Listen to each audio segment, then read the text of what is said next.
Después de 9 años, mi ex esposa regresó para destruir la paz que construí con mis hijos y mi nueva esposa, Clara. El rechazo de sus propios hijos la empujó a un abismo, y su último acto de desesperación nos marcó a todos para siempre. Si aún no estás suscrito al canal, haz clic en el botón de suscripción y activa la campanita para no perderte ninguna de nuestras historias. Tu apoyo significa todo para nosotros. Si esta historia te parece interesante, déjale un like. También me encantaría saber de qué ciudad eres, déjanos el nombre de tu ciudad en los comentarios. Ahora, empecemos con la historia.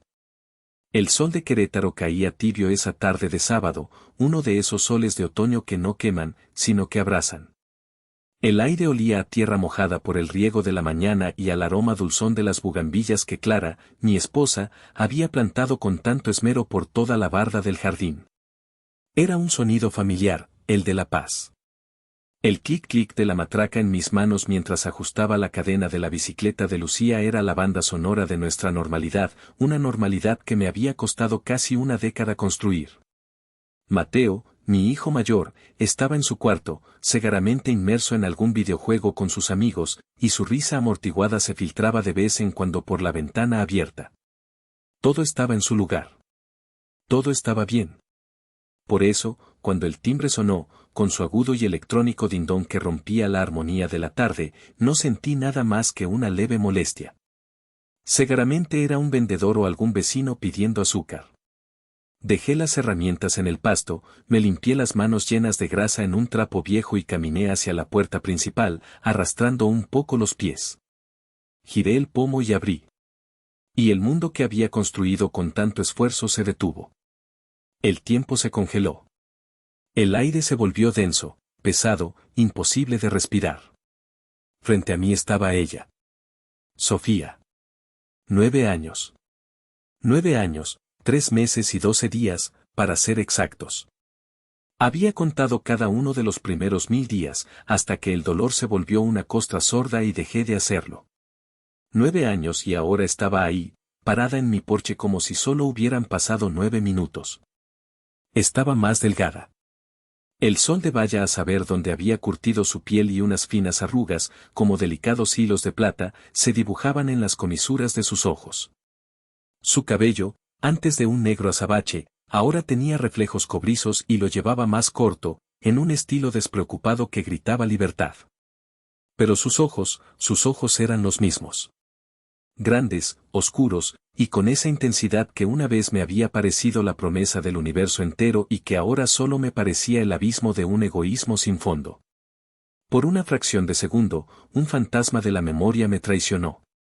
Vi a la chica de la que me enamoré en la universidad, la que se reía a carcajadas y decía que juntos conquistaríamos el mundo. Fue un destello, una microexpresión en mi rostro que debió confundirla, porque una sombra de sonrisa se asomó a sus labios. Pero la borré de inmediato. El Andrés que era ahora, el hombre de 45 años con canas en las sienes y una espalda que a veces dolía por la mañana, se impuso. El padre. El protector. El sobreviviente. Mi rostro se endureció hasta convertirse en una máscara de piedra. No dije nada. Solo la miré, esperando. Fue ella quien rompí el silencio, su voz un poco más ronca que como la recordaba, pero con el mismo timbre melódico. Andrés, murmuró, y su nombre en mis labios sonó a algo ajeno, a una reliquia de otra vida. He vuelto. Necesito ver a mis hijos. La palabra Miss me golpeó en el estómago como un puñetazo. Mis hijos. Como si fueran un par de zapatos viejos que había dejado en un armario y que ahora venía a reclamar. La sangre me empezó a hervir en las venas, un calor lento y furioso que subía desde mis pies hasta mi cabeza. Pero me contuve. Por los niños que estaban adentro, ajenos a la bomba que acababa de aterrizar en nuestro umbral. 9 años antes, el silencio en nuestra casa no era pacífico.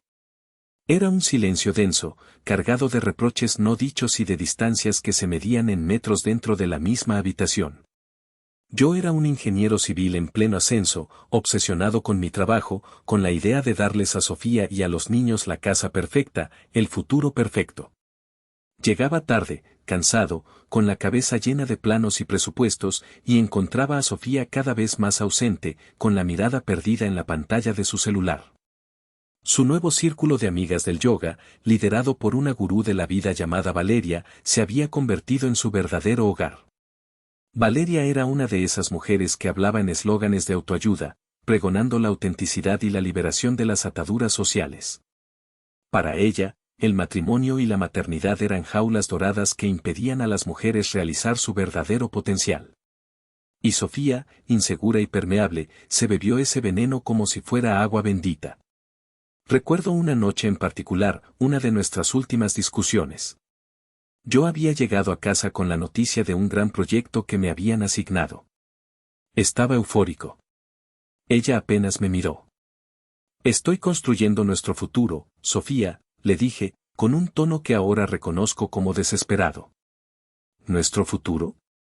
Respondió ella, con una risa amarga. ¿O el futuro que tú quieres? Yo no quiero pasarme la vida esperando a que llegues del trabajo para contarte tus logros. No quiero terminar como mi madre, Andrés. No quiero ser una mujer que renunció a todo y vive arrepentida.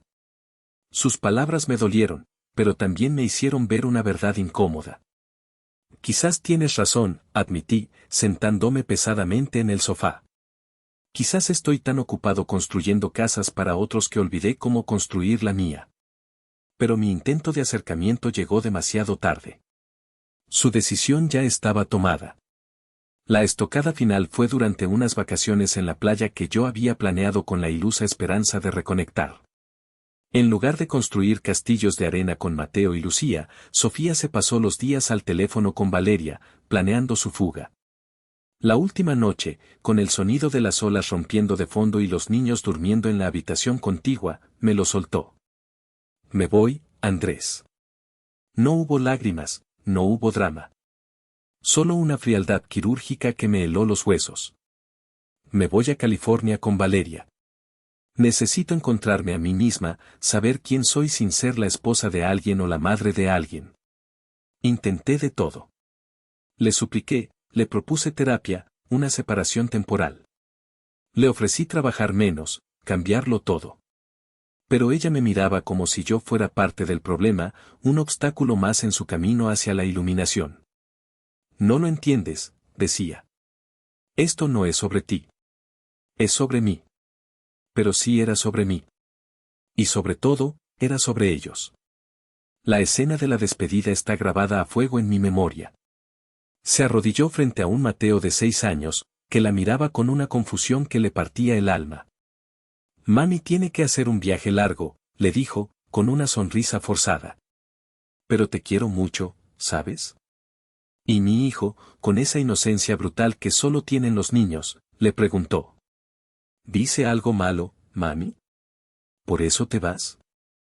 Sofía titubeó, su fachada de mujer liberada se resquebrajó por un instante.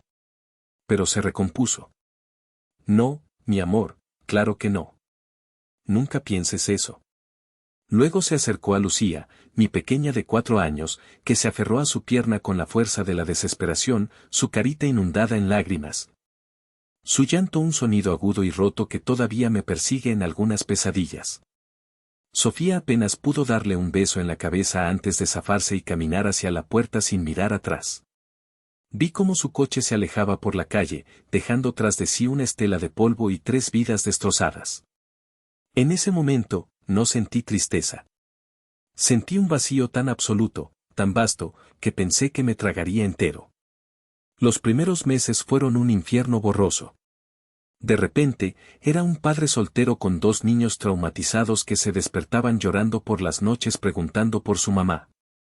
Mi vida se convirtió en un caótico acto de malabarismo, preparar desayunos que a menudo se quemaban, intentar peinar el cabello fino y enredado de Lucía en algo que no pareciera un nido de pájaros, correr al trabajo.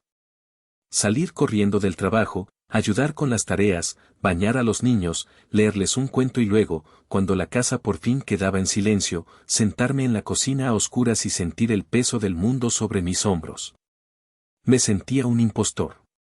Un hombre que construía puentes y edificios pero que era incapaz de mantener unida a su propia familia. La vergüenza me carcomía. Evitaba a los otros padres en la escuela, imaginando sus susurros, su lástima. ¿Viste a Andrés? Su esposa lo dejó. Me sentía marcado, un fracasado. Fue don Javier, mi vecino de al lado, un viudo de 70 y tantos años con manos de jardinero y ojos amables, quien me salvó de hundirme del todo. Una noche, tocó a mi puerta. Yo no quería abrir, pero insistió. En sus manos traía un plato humeante de caldo de pollo. No tienes que hablar, me dijo, con su voz pausada. Solo come. Un hombre no puede derrumbarse con el estómago vacío. Esa noche, por primera vez en meses, lloré. Lloré en silencio, en mi cocina, mientras don Javier se sentaba frente a mí, sin decir una palabra, simplemente estando ahí. Se convirtió en mi ancla, mi confesor silencioso. Con él no tenía que fingir ser fuerte. Podía ser solo Andrés, el hombre al que le habían roto el corazón y le habían dejado con la tarea más grande de su vida. Sofía llamó un par de veces durante ese primer año. Siempre de noche, siempre con la voz pastosa por el alcohol. Hacía promesas que eran dagas envenenadas. Pronto iré a verlos, dile a los niños que mamá los extraña mucho. Y mis hijos, con su infinita capacidad de esperar, se ilusionaban. Cada vez que sonaba el teléfono, sus caritas se iluminaban. Y cada vez que la promesa se rompía, sus corazones se rompían un poco más. La gota que derramó el vaso fue después de una llamada en la que le prometió a Lucía que estaría en su festival de primavera de la escuela. Mi hija practicó su baile durante semanas, diciéndole a todo el mundo que su mamá vendría a verla. El día del festival, se puso su mejor vestido y no dejó de mirar hacia la puerta. Sofía nunca llegó. Esa noche, mientras consolaba a mi hija, que lloraba desconsoladamente preguntando por qué su mamá no la quería, tomé una decisión. Al día siguiente, cambié nuestro número de teléfono. Fue uno de los actos más difíciles y a la vez más necesarios de mi vida. Estaba amputando una parte de ellos, una esperanza, pero era una esperanza enferma que los estaba matando lentamente. Tenía que protegerlos. Aunque eso significara convertirme, a sus ojos, en el carcelero que los separaba de su madre. Era un precio que estaba dispuesto a pagar. Pasaron 3 años. 3 años de rutinas forzadas que poco a poco se convirtieron en tradiciones. 3 años de aprender a ser padre y madre a la vez. La herida seguía ahí, pero ya no sangraba a diario. Se había convertido en una cicatriz que tiraba de la piel de vez en cuando, un recordatorio constante de lo que habíamos perdido. Y entonces, apareció Clara. La conocí en la kermés anual de la escuela. Yo estaba a cargo del puesto de los aros, sintiéndome ridículo y fuera de lugar, y ella se acercó a jugar. Era la maestra de primer grado de Lucía. La recordaba de las juntas, una mujer de sonrisa fácil y una calma que parecía irradiar de ella. Tenía el cabello castaño recogido en una coleta desordenada y unos ojos color miel que te miraban con una atención genuina. No fue un flechazo. Fue algo mucho más lento, más orgánico. Empezamos a hablar en la puerta de la escuela. Luego un café. Luego una invitación a cenar en casa, que acepté con un pánico que no había sentido en años. ¿Qué pensaría de mi casa, de mi vida remendada, de mis hijos con sus fantasmas? Clara entró en nuestro pequeño universo caótico con la delicadeza de quien entra en una habitación llena de pájaros asustados. Nunca forzó nada. Simplemente observaba, escuchaba, estaba. El momento que lo cambió todo fue una tarde en que vino a casa y encontró a Lucía llorando en silencio sobre su tarea. Era un trabajo sobre el árbol genealógico. Mi hija, con sus 7 años, no sabía cómo dibujar una rama que simplemente no estaba. Se sentía avergonzada, rota. Yo me quedé paralizado, sin saber qué decir. Pero Clara se sentó a su lado en el suelo. ¿Sabes, Lucy?, le dijo, con su voz suave.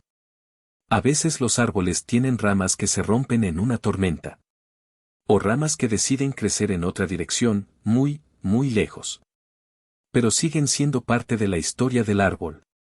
¿Qué te parece si dibujamos esa rama un poquito rota, por aquí abajo, y luego dibujamos el tronco fuerte, que es papá, y estas dos ramas nuevas y preciosas que son tú y Mateo, y esta otra rama que está creciendo a su lado. Y así, con un lápiz de color, Clara no solo arregló un dibujo. Empezó a arreglar un alma. Le dio a mi hija un permiso que yo no había sabido darle, el permiso de aceptar nuestra historia, con sus partes rotas y todo. Con Mateo fue más difícil. A sus 9 años, era un niño enojado con el mundo, desconfiado. Mantenía a Clara a distancia, respondiendo con monosílabos, observándola con recelo. Pero Clara no se rindió. Iba a todos sus partidos de fútbol. No gritaba ni daba instrucciones como los otros padres. Simplemente se sentaba en las gradas, con un termo de café, y lo aplaudía cuando metía un gol o le daba una palmada en la espalda cuando fallaba. Un día, en un partido particularmente reñido, el padre de un niño del equipo contrario empezó a gritarle a Mateo, llamándolo torpe. Antes de que yo pudiera reaccionar, vi a Clara levantarse, caminar con calma hasta ese hombre que le sacaba 2 cabezas y decirle algo en voz baja. No sé qué le dijo, pero el tipo se quedó pálido, cerró la boca y no volvió a decir ni una palabra en todo el partido. Esa noche, cuando llevé a Mateo a la cama, me dijo: Clara es chida, ¿no? Y supe que ella también había ganado su corazón. Nuestro noviazgo fue lento, respetuoso de los tiempos de los niños. 2 años después, con un nudo en la garganta, les pregunté si les gustaría que Clara se casara conmigo y viviera con nosotros para siempre. La respuesta fue un y sí, tan rotundo y lleno de alegría que disipó todos mis miedos. El proceso de adopción fue el siguiente paso lógico. Para la ley, era un caso sencillo. Sofía había desaparecido del mapa. 9 años sin una llamada, sin una carta, sin un solo peso de manutención. Era un caso de abandono del libro de texto. Aún así, para mí, cada papel que firmaba se sentía como un acto de guerra y de amor al mismo tiempo. Estaba borrando legalmente a la madre biológica de mis hijos para darles la madre que se merecían. El día en que el juez dictó la sentencia final, sentí un alivio tan profundo que casi me doblo por la mitad. Era oficial. Éramos una familia. Una familia completa, legal y legítimamente. Esa noche hicimos una pequeña fiesta en casa. Solo nosotros 4 y don Javier. Pedimos pizza, pusimos música y bailamos en la sala como locos. En medio de una canción, Mateo, que ya era un adolescente de casi 15 años, se acercó a Clara. «Oye, ¿te puedo pedir un favor?», dijo, un poco nervioso. «Claro que sí, mi amor. Lo que quieras». «¿Te puedo empezar a decir mamá?». Los ojos de Clara se llenaron de lágrimas. Se arrodilló para estar a su altura, aunque él ya era más alto que ella, y lo abrazó con todas sus fuerzas. Unos segundos después, Lucía, mi Lucía de 13 años, se unió al abrazo, susurrando: «Yo también quiero, mamá». Yo los miraba desde el otro lado de la sala, con el corazón a punto de estallar de una felicidad tan intensa que dolía. Lo habíamos logrado. Habíamos tomado los pedazos rotos de nuestras vidas y, con amor, paciencia y la ayuda de una mujer extraordinaria, habíamos construido algo nuevo, algo sólido, algo hermoso. Más tarde esa noche, cuando los niños ya dormían, encontré a Clara en el balcón, mirando las estrellas. Estaba llorando en silencio. Me acerqué y la abracé por la espalda. «¿Qué pasa, mi amor? ¿Son lágrimas de felicidad?». Ella se giró y me miró, sus ojos brillantes a la luz de la luna. «Sí, son de felicidad», dijo, con la voz entrecortada. «Pero también de miedo. Te juro que los amo como si los hubiera parido, Andrés. Como si hubieran salido de mí. Pero a veces, en noches como esta, me da un pánico terrible pensar que un día ese lazo de sangre que no tengo con ellos, que un día esa palabra, biológica, puede importar más que todos estos años, que todo este amor». La apreté más fuerte contra mí. Le besé la frente. «Esa palabra no significa nada», le susurré. «La sangre te hace pariente. El amor, la lealtad, el estar ahí cada maldito día, eso es lo que te hace una madre. Y tú eres la mejor madre que ellos podrían haber soñado». Eres nuestra arquitecta. La que reconstruyó nuestras almas. Ella sonrió entre lágrimas y supe, en ese momento, que nuestra familia era inquebrantable. O eso creía yo. Y ahora, esa palabra, biológica, estaba parada en mi porche, con una maleta a sus pies y la audacia de reclamar un título que había abandonado en una cuneta hacía 9 años. La hice pasar a la sala. No por cortesía, sino por estrategia. No iba a tener esta conversación en la puerta, a la vista de todo el vecindario. Siéntate, le dije, mi voz era un témpano de hielo. Ella obedeció, sentándose en el borde del sofá, el mismo sofá donde noches antes habíamos celebrado la adopción. Miraba todo a su alrededor con una curiosidad que me enfermaba. Las fotos de los niños en la pared, los dibujos de Lucía pegados en el refrigerador, los trofeos de fútbol de Mateo en una repisa. Has mantenido la casa bonita, dijo, como si buscara un terreno común. Clara tiene buen gusto, respondí, y el nombre de mi esposa fue un escudo y una espada. Sofía se estremeció visiblemente. Empezó a hablar, un monólogo torrencial y autocompasivo sobre sus 9 años de búsqueda. Habló de trabajo sin futuro, de relaciones fallidas, de una soledad que la carcomía. No era la historia de una mujer libre y realizada. Era la historia de un fracaso. Y su regreso no era un acto de amor maternal, lo vi con una claridad meridiana. Era un acto de desesperación. Había probado todo lo que el mundo ofrecía y nada la había llenado. Ahora venía a buscar la única cosa que una vez le dio un sentido de pertenencia, la cosa que ella misma había desechado. Mientras hablaba, le envié un mensaje a Clara: Sofía está aquí. Ven a casa, por favor. Con calma. La puerta se abrió 10 minutos después. Clara entró. Vio a Sofía en el sofá y su rostro no mostró sorpresa, solo una resolución tranquila y firme. Dejó su bolso en la silla y se acercó a mí, poniendo una mano en mi hombro. Un gesto simple que lo decía todo: estoy aquí. Estamos juntos en esto. La presencia de Clara descolocó a Sofía. Su discurso se detuvo. Las dos mujeres se miraron por un largo segundo. Una era el pasado, el caos, la herida. La otra era el presente, la calma, la cura.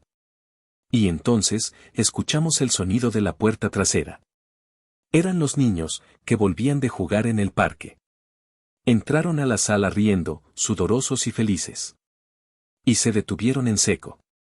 La transformación en sus rostros fue instantánea y brutal. La risa de Mateo murió en sus labios, reemplazada por una máscara de furia y desprecio. Sus hombros se cuadraron, y como un acto reflejo, se puso un paso por delante de Clara y Lucía, como un soldado protegiendo a su familia. Lucía soltó un pequeño grito ahogado. Sus ojos se abrieron como platos, llenos de un pánico que yo conocía demasiado bien.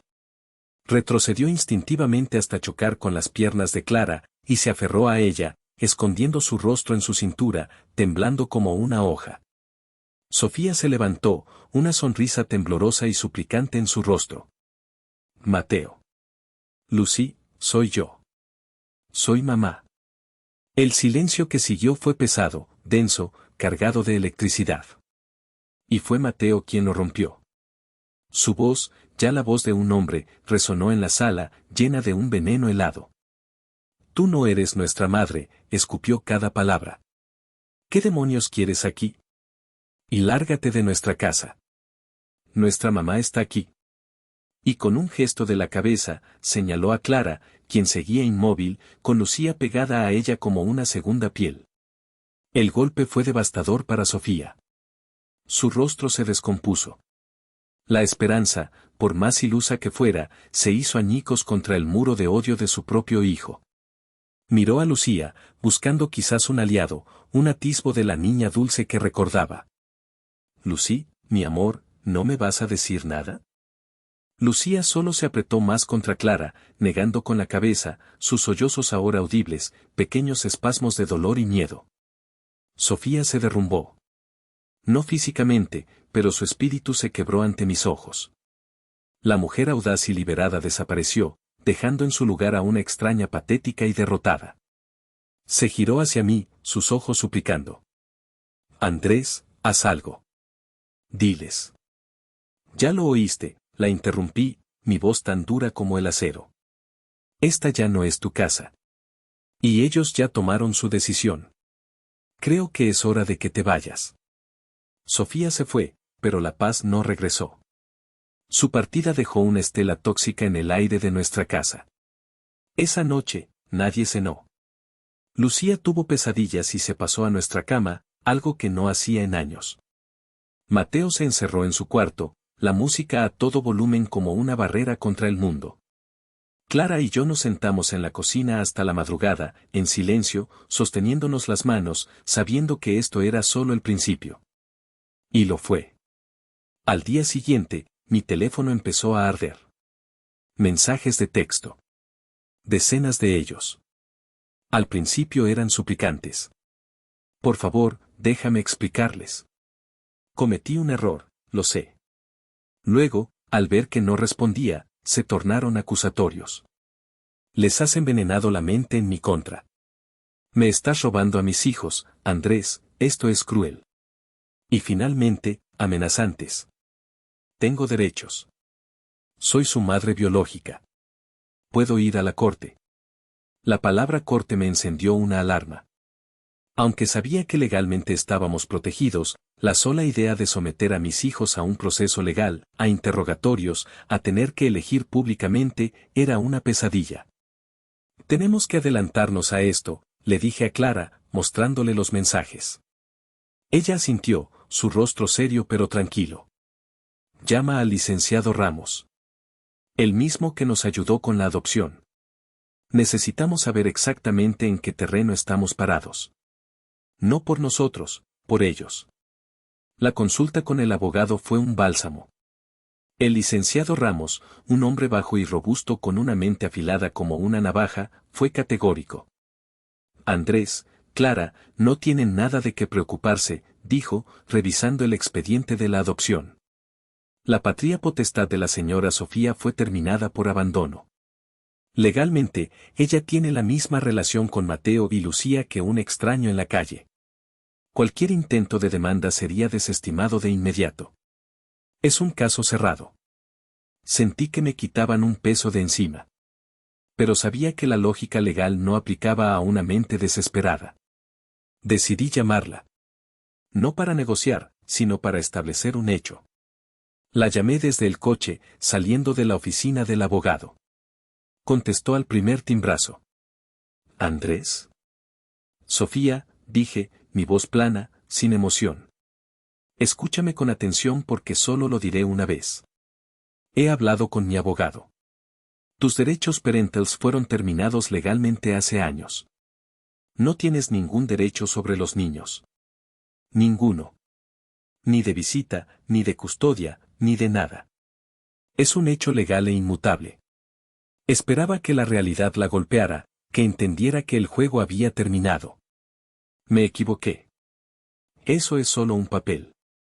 Gritó al otro lado de la línea, su voz llena de histeria. Un truco legal que usaste para alejarme de ellos. La ley no puede borrar el hecho de que yo los parí, que son mi sangre. La ley reconoce el hecho de que los abandonaste, repliqué, mi paciencia agotándose. 9 años, Sofía. No puedes simplemente aparecer y esperar que el mundo se detenga y retroceda para acomodar tus arrepentimientos. No entiendes el infierno que viví. Sollozó. No, no lo entiendo, dije, y por primera vez, dejé que una pizca de mi propio dolor se filtrara en mi voz. Pero sí entiendo el infierno que vivieron tus hijos. Y mi único trabajo en esta vida es asegurarme de que nunca vuelvan a pasar por él. Así que te lo pido por última vez, déjanos en paz. Colgué antes de que pudiera responder. Sabía que no la había convencido. Solo la había acorralado. Y un animal acorralado es lo más peligroso que existe. Efectivamente, al día siguiente, la estrategia de Sofía cambió. El animal acorralado dejó de gruñir y empezó a lloriquear. Me llamó desde un número desconocido. Cometí el error de contestar. Era una Sofía completamente diferente. Rota, humilde, suplicante. Lloraba desconsoladamente. Perdóname, Andrés. Tienes razón en todo. Fui un egoísta, una tonta. No pido volver a sus vidas, lo juro. Solo pido una cosa. Una última cosa. Yo escuchaba en silencio, desconfiado. Déjame comunicarme con ellos indirectamente. Por teléfono. Unas cuantas llamadas. Solo para que puedan escuchar de mi propia voz que lo siento. Para que no me odien tanto. Después de eso, desapareceré para siempre, te lo prometo. Era una trampa. Lo sabía. Mi instinto me gritaba que colgara, que bloqueara el número y que solicitara una orden de restricción. Pero la parte de mí que alguna vez la amó, la parte de mí que es padre y entiende la complejidad del perdón, dudó. Y en esa duda, ella encontró una grieta. Esa noche, convoqué una reunión familiar. Odiaba hacerlo. Odiaba poner esa carga sobre los hombros de mis hijos otra vez. Pero Clara y yo siempre habíamos tenido una regla, en las decisiones que les afectaban directamente, ellos tenían voz y voto. Nos sentamos en la sala. Les expliqué la propuesta de Sofía con la mayor neutralidad que pude. Mateo explotó de inmediato. No. Ni madres. Dijo, poniéndose de pie. ¿Para qué? ¿Para qué nos vuelva a mentir? ¿Para qué nos vuelva a lastimar? Ya le dije que se largara. Su reacción era la que yo esperaba. La que yo compartía. Pero entonces miré a Lucía. Estaba callada, mordiéndose el labio inferior. No parecía asustada, sino, pensativa. ¿Lucy? ¿Tú qué piensas? Le preguntó Clara, con su infinita dulzura. Lucía levantó la vista. Sus ojos de 13 años tenían una profundidad que me asombraba. No quiero ser su amiga, dijo, su voz apenas un susurro. Y no quiero que venga aquí. Pero. Dudó, buscando las palabras. Pero a veces, me pregunto cosas. ¿Cómo es ella? ¿Qué le gusta? No sé. Es raro. Es como tener un fantasma en la familia. Quizás si hablo con ella un par de veces, el fantasma se vaya. Sentí un nudo en la garganta. Mi hija, con su enorme corazón, estaba dispuesta a enfrentarse a su propio dolor por una remota posibilidad de cierre. Por saciar una curiosidad que era completamente natural. Pero con reglas, añadió, más firme. Solo por teléfono. Y si me hace sentir mal, o si dice algo feo de ti o de mamá Clara, cuelgo. Y nunca más. Mateo la miraba, incrédulo. ¿Estás segura, enana? Lucía asintió. Estoy segura. Me sentí atrapado. Mi instinto protector me gritaba que no, que era una idea terrible. Pero mi deber como padre era respetar la inteligencia y la autonomía emocional de mi hija. Está bien, dije, con un mal presentimiento instalándose en mi estómago. Lo haremos a tu manera, Lucy. Pero con mis reglas también. Yo hablaré con ella. Le dejaré claras las condiciones. A la primera que rompa, se acaba todo. Para siempre. Esa noche, llamé a Sofía y le comuniqué la decisión. Aceptó todo con una gratitud empalagosa. Prometió, juró y perjuró que respetaría cada punto y cada coma. Y yo, como un idiota, le creí. O quise creerle. Le di el número de celular de Lucía, un número que usaba solo para sus amigas. Fue como darle a un pirómano una caja de cerillos. Las primeras 2 llamadas fueron tan incómodas como había imaginado. Lucía las ponía en altavoz, conmigo y con Clara sentados a su lado, como sus guardias silenciosos. Las conversaciones eran forzadas, llenas de preguntas superficiales de Sofía, ¿qué materia te gusta más, tienes novio?, y respuestas cortas de Lucía. Mi hija manejó la situación con una madurez impresionante, manteniendo una distancia educada pero firme. El problema empezó la semana siguiente. Lucía tenía exámenes parciales. Estaba estresada, estudiando hasta tarde. El miércoles, Sofía llamó. Lucía vio el nombre en la pantalla y simplemente no tuvo la energía emocional para contestar. Dejó que se fuera a buzón. Una hora después, Sofía volvió a llamar. Y luego otra vez. Y otra. Por la noche, Lucía me mostró su teléfono. Tenía 5 llamadas perdidas y 3 mensajes de voz. Escuchamos el primero. La voz de Sofía era ansiosa. Lucy, soy yo. Solo llamaba para saber cómo estabas. Llámame cuando puedas, por favor. El segundo era más urgente. Mi amor, ¿estás bien? ¿Dije algo que te molestara? Estoy preocupada. El tercero era pura manipulación emocional. No sabes lo importantes que son estas llamadas para mí, Lucía. Son mi única esperanza. No saber de ti me está matando. Por favor, solo quiero saber que estás bien. Lucía me miró, sus ojos llenos de angustia. Me hace sentir culpable, papá, me dijo. Como si fuera mi obligación hacerla sentir bien. Se siente como una tarea. La abracé. No le debes nada, mi amor. Absolutamente nada. Tu única obligación es contigo misma. Si no quieres hablar, no hables. Bloquea su número si es necesario. Yo me encargo. Pero no tuve tiempo de encargarme. Al día siguiente, el animal acorralado, en su pánico, decidió derribar la jaula. Estaba en medio de una reunión en la obra cuando mi celular vibró. Era la escuela. El corazón me dio un vuelco. ¿Licenciado Andrés? Era la voz del orientador vocacional, el profesor Mario. Le llamo porque tuvimos un incidente. ¿Están bien los niños? Fue lo único que pude preguntar, mi voz un hilo.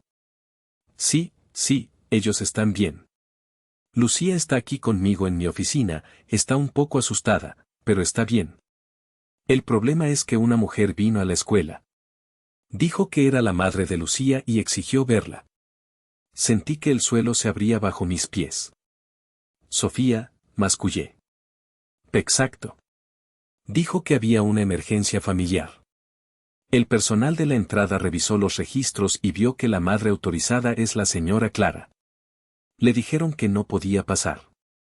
Y, bueno, la mujer perdió el control. El profesor Mario me explicó la escena con un detalle que me revolvió el estómago. Sofía había empezado a gritar, a decir que era un error, que ella era la madre de verdad y que la escuela estaba violando sus derechos. Cuando le negaron la entrada de nuevo, intentó correr pasillo adentro, buscando el salón de Lucía. Tuvieron que llamar a seguridad para detenerla. La situación escaló a tal punto que terminaron llamando a una patrulla para que la escoltara fuera de la propiedad escolar. Salgo para allá, dije, y colgué. Conduje hasta la escuela como un autómata, la furia y el miedo luchando por el control de mi cuerpo. Encontré a Lucía en la oficina del orientador, hecha un ovillo en una silla, su carita pálida y sus ojos rojos de llorar. En cuanto me vio, corrió a mis brazos. Papá, todos me vieron. Fue horrible. ¿Por qué hizo eso? La abracé con todas mis fuerzas, sintiendo su cuerpo temblar. No es tu culpa, mi amor. Nada de esto es tu culpa. De camino a casa, me confesó lo que más le dolía. Siento que es mi culpa por no contestarle el teléfono. Esa frase me partió el alma en dos. Una niña de 13 años no debería sentirse responsable por el comportamiento desquiciado de un adulto. La ira que sentí en ese momento fue algo primordial, volcánico. En cuanto llegamos a casa y dejé a Lucía al cuidado de Clara, salí al patio y llamé a Sofía. Contestó al instante, su voz sonaba llorosa y autocompasiva. Andrés, yo solo. Cállate, la interrumpí, mi voz era un gruñido bajo y peligroso que no sabía que poseía. Solo escúchame. Lo que hiciste hoy, lo que le hiciste a mi hija hoy, no tiene perdón. Cruzaste la última línea. Traicionaste la mínima confianza que te dimos. Estaba preocupada. Chilló. Solo quería asegurarme de que estaba bien. No me mientas. Grité, perdiendo el control. No estabas preocupada por ella, estabas preocupada por ti. Por tu necesidad, por tu egoísmo. Aterrorizaste a tu propia hija en el único lugar donde se supone que debe sentirse segura. Tú no entiendes lo que es no poder hablar con tu hija. Se sintió como una emergencia para mí. Pues aquí tienes una emergencia de verdad, Sofía, dije, mi voz volviéndose fría como el hielo otra vez. Se acabó. Todo. No más llamadas, no más mensajes, no más contacto de ningún tipo. Te mantendrás alejada de mis hijos, de su escuela, de nuestra casa. Y te juro por mi vida que si vuelves a acercarte a ellos, si vuelves a asustar a mi hija de esa manera, no dudaré un segundo en conseguir una orden de restricción que no te permitirá acercarte ni a 500 metros. ¿Me entendiste? Hubo un silencio, roto solo por sus sollozos. Eres un cruel, susurró. Estás usando un error para castigarme y mantenerme lejos de ellos para siempre. Esto no es un castigo, Sofía, dije, antes de colgar. Es una consecuencia. La consecuencia de tus actos. Adiós. Bloqueé su número. Y recé, con toda mi alma, para que esa fuera, de verdad, la última vez que tuviera que hablar con ella. La semana que siguió al incidente de la escuela fue una de calma tensa. Era como el silencio que sigue a una gran tormenta, cuando el aire todavía huele a ozono y no sabe si el cielo se ha despejado del todo. Mateo parecía aliviado, como si la decisión drástica que yo había tomado le hubiera quitado un peso de encima. Lucía, por su parte, estaba más callada de lo normal. La pesadilla de ver a su madre biológica haciendo una escena en su escuela la había marcado. Pero también parecía, liberada. Liberada de la culpa, de la obligación de gestionar las emociones de Sofía. Clara y yo nos enfocamos en devolverle a nuestra casa su atmósfera de santuario. Hicimos noches de cine, cocinamos juntos, jugamos juegos de mesa. Poco a poco, la normalidad empezó a regresar. Creí, ingenuamente, que habíamos cerrado el capítulo. Pero una noche de viernes, Lucía nos pidió hablar. A Clara y a mí. A solas. Nos sentamos en el sofá de la sala, y ella se sentó en el sillón de enfrente, su postura seria, sus manos entrelazadas sobre su regazo. Parecía mucho mayor de sus 13 años. He estado pensando mucho, empezó, su voz clara y firme. Y, no me gusta cómo terminaron las cosas. Clara y yo nos miramos, confundidos. ¿A qué te refieres, cariño? Preguntó Clara. A que papá le gritó y le dijo que no nos volviera a buscar, dijo Lucía, sin rastro de acusación, solo exponiendo un hecho. Y sé que lo hizo para protegerme, y se lo agradezco. Pero, siento que no tuve un cierre. Siento que ella se fue pensando que la odio, y que todo terminó en una pelea. Y no quiero eso. Tragué saliva, un nudo formándose en mi garganta. Lucy, no tienes que preocuparte por sus sentimientos.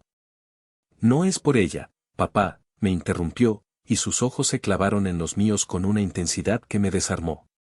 Es por mí. Necesito decirle adiós. Con mis propias palabras. Necesito decirle que la perdono. No para que ella se sienta mejor, sino para que yo pueda estar en paz. Para que el fantasma se vaya de verdad. Me quedé sin palabras. La madurez, la inteligencia emocional de mi hija me dejó sin aliento.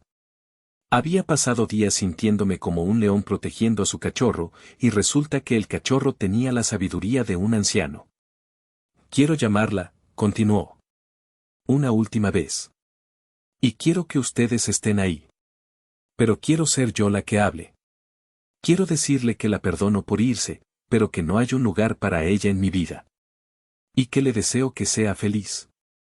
Y que después de eso, se acabó para siempre. Miré a Clara. Sus ojos estaban llenos de lágrimas, pero también de un orgullo inmenso. Asintió levemente. Sabía que era un riesgo. Sabía que podría salir mal. Pero negarle a mi hija esa oportunidad de empoderamiento, de tomar el control de su propia narrativa, habría sido un error mucho más grande. Era su herida, y tenía derecho a decidir cómo quería que cicatrizara. De acuerdo, mi amor, dije, mi voz ronca por la emoción. Lo haremos. Cuando tú te sientas lista.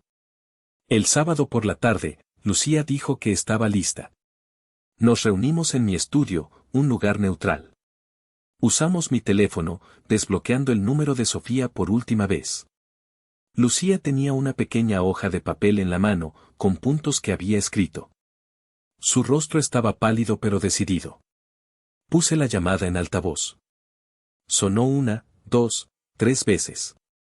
Cuando estaba a punto de colgar, contestó. ¿Bueno? Su voz sonaba apagada, sin vida. Hola, Sofía, dijo Lucía, y su voz no tembló. Soy Lucía. Hubo un silencio al otro lado, seguido de una inhalación temblorosa. Lucy, mi amor, ¿no sabes qué? Por favor, déjame hablar, la interrumpió Lucía, con una calma asombrosa. Te llamo porque necesito decirte algunas cosas. Y necesito que me escuches. Sofía se quedó en silencio. Lo que pasó en la escuela estuvo muy mal, continuó Lucía. Me asustaste y me avergonzaste. Pero, he pensado mucho. Y ya no estoy enojada. Tomó una respiración profunda. Te perdono por haberte ido hace 9 años. Sé que eras joven y estabas confundida. Y te perdono por haber vuelto y haber causado todo este caos. Entiendo que querías arreglar las cosas. Las lágrimas empezaban a correr por el rostro de Clara. Yo sentía que mi corazón iba a salirse del pecho. Pero tienes que entender que ya no te necesito. Tengo una vida aquí. Tengo a mi hermano, y a mi papá, y tengo a mi mamá, que es Clara. Ella es la que me ha cuidado, la que me ha enseñado todo, la que ha estado en cada festival y en cada noche de fiebre. Y no voy a arriesgar la felicidad que tengo por intentar construir algo que se rompió hace demasiado tiempo. La voz de Sofía se escuchó, un susurro roto. Lo entiendo.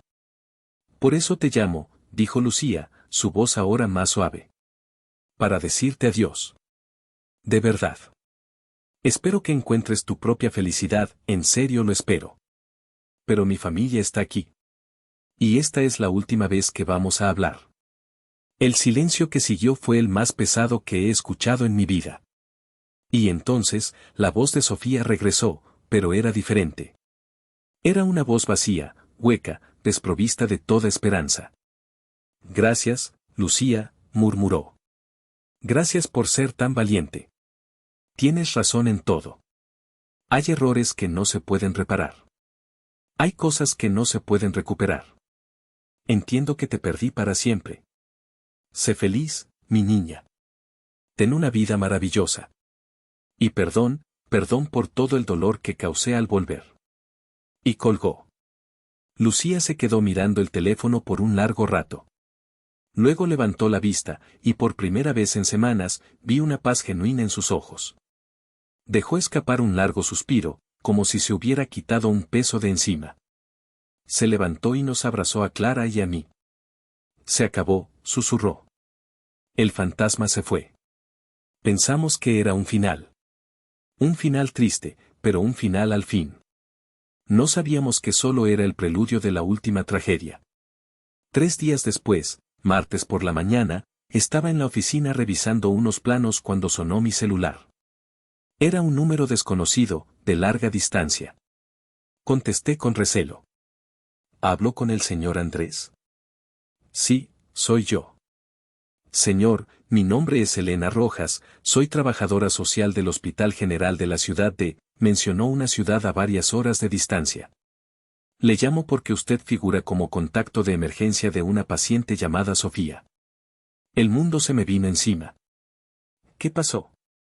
¿Está bien? Hubo una pausa. La señora Sofía fue ingresada a nuestra unidad psiquiátrica esta mañana. La encontró el dueño del departamento donde vivía. Tuvo una sobredosis de medicamentos. Fue un intento de suicidio, señor. Sentí que el aire me faltaba. Me tuve que sentar. Las palabras intento de suicidio rebotaban en mi cerebro sin encontrar un lugar donde asentarse. Pero, ¿está viva? Sí, está fuera de peligro físico. Le hicieron un lavado gástrico y está estable. Pero dejó una nota. ¿Una nota? Sí. Una nota pidiendo perdón a su familia por todo el dolor que había causado. Decía que se había dado cuenta de que había perdido a sus hijos para siempre y que no podía vivir con la culpa y el arrepentimiento. Colgué el teléfono y me quedé mirando la pared de mi oficina, pero no la veía. Solo veía la cara de mi hija diciendo el fantasma se fue. Y un frío glacial me recorrió la espalda al pensar que la llamada de mi hija, su acto de cierre, podría haber sido el gatillo final para Sofía. La culpa, irracional pero poderosa, me golpeó con la fuerza de un tren. Esa noche, le conté a Clara. Solo a ella. Ver su rostro pasar del shock a una profunda tristeza y luego a una resolución firme me dio la fuerza que necesitaba. Tomamos la decisión juntos, como siempre. Al día siguiente, llamé de nuevo a la trabajadora social. Le expliqué toda la situación, con una honestidad brutal. Los 9 años de abandono, el regreso, el incidente en la escuela, el trauma de los niños. Señora Rojas, le dije, con la voz más firme que pude. Agradezco su llamada. Y espero, de corazón, que Sofía reciba la ayuda que necesita. Pero quiero ser muy claro, nosotros no vamos a visitarla. No vamos a participar en su cuidado de ninguna manera. Mis hijos acaban de empezar a sanar de nuevo, y no voy a exponerlos a esto. Mi deber es protegerlos a ellos. La trabajadora social fue increíblemente comprensiva. Pero yo sentía que tenía una última responsabilidad, no hacia Sofía, sino hacia la pizca de humanidad que aún me quedaba. Pero no quiero que esté completamente sola, añadí. Tiene una hermana que vive en Estados Unidos. No se hablan mucho, pero es su única familia. Le daré su contacto. Se lo di. Y con eso, corté el último hilo que me unía a Sofía.